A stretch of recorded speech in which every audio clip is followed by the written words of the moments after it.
মাঝে মাঝে জীবনে অতিরিক্ত চাপের কারণে আমরা ভেঙে পড়ি। আমরা সহজেই একেবারে ভেঙে পড়ি দুঃখ, হতাশায়, উদ্বেগ বা উৎকণ্ঠায়। এরকম হওয়া দোষের কিছু নয়, কিন্তু আমাদেরকে শিখতে হবে কিভাবে আল্লাহর কিতাবের মাধ্যমে এই কষ্টকর অভিজ্ঞতার সময় মানসিক শক্তি অর্জন করব। রাসূলুল্লাহ সাল্লাল্লাহু আলাইহি সাল্লাম যেসব কাজে নিজেকে ব্যস্ত রাখতেন তা ছিল দুই রকমের। এটা মনে রাখতে চেষ্টা করুন। দুই ধরনের কাজ আছে যা আপনাকে ব্যস্ত রাখতে পারে। আমি আপনাদের জন্য তৃতীয় আরেকটি যুক্ত করব।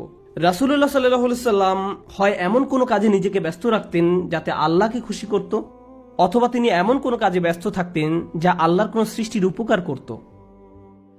তিনি হয় শুধু আল্লাহর জন্য কিছু করতেন, নামাজ পড়া, জিকির করা, এই কাজগুলো ছিল শুধু আল্লাহর জন্য, অথবা তিনি কাউকে সাহায্য করতেন, তিনি কাউকে পথ দেখাতেন, শিক্ষা দিতেন, এমনকি তিনি মানুষকে জীবিকা উপার্জনের জন্য সাহায্য করতেন।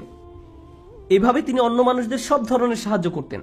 এখন আপনি নিজেকে প্রশ্ন করুন, এই দুই ধরনের কাজের কোনটি আপনি করছেন? আমি কি এমন কিছু করছি যা আল্লাহকে খুশি করছে, বা আমি কি এমন কিছু করছি যা কারো জীবনে স্বস্তি নিয়ে আসছে? মূলত আল্লাহ অন্য একটি সূরায় রাসূলুল্লাহ সাল্লাল্লাহু আলাইহি সাল্লামকে এই কাজগুলো সম্পর্কে বলেছেন, ফাআম্মাল ইয়াতীমা ফালা তাকহার ওয়া আম্মাস সাইলা ফালা তানহার ওয়া আম্মা বিনি'মাতি রাব্বিকা ফাহাদ্দিস। সুতরাং আপনি এতিমদের প্রতি কঠোর হবেন না, আর ভিক্ষুককে আপনি ধমক দিবেন না।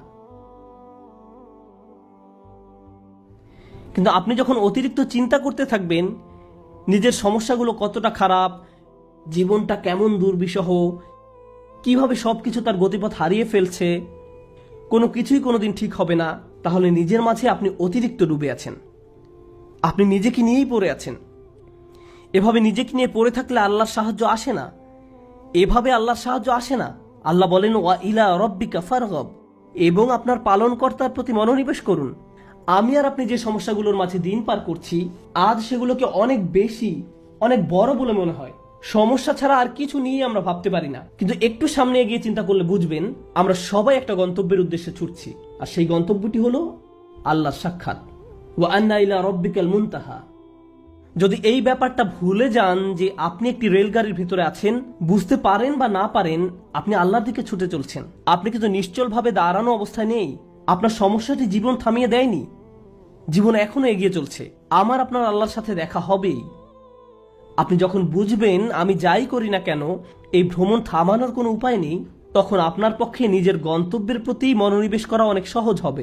এই মুহূর্তে আমি যে এলাকা অতিক্রম করছি, যে সমস্যাপূর্ণ এলাকা অতিক্রম করছি, একসময় এটা পার হয়ে যাবে, কারণ এটা আমার গন্তব্য নয়। আমার গন্তব্য হলো আল্লাহ আযজা ওয়া জাল্লা। এভাবে নিজের মাথায় একটা চিত্র তৈরি করুন। মনে করুন একটি পথ দিয়ে কোথাও যাচ্ছেন, আর পথিমধ্যে কোনো জায়গায় প্রচন্ড দুর্গন্ধ না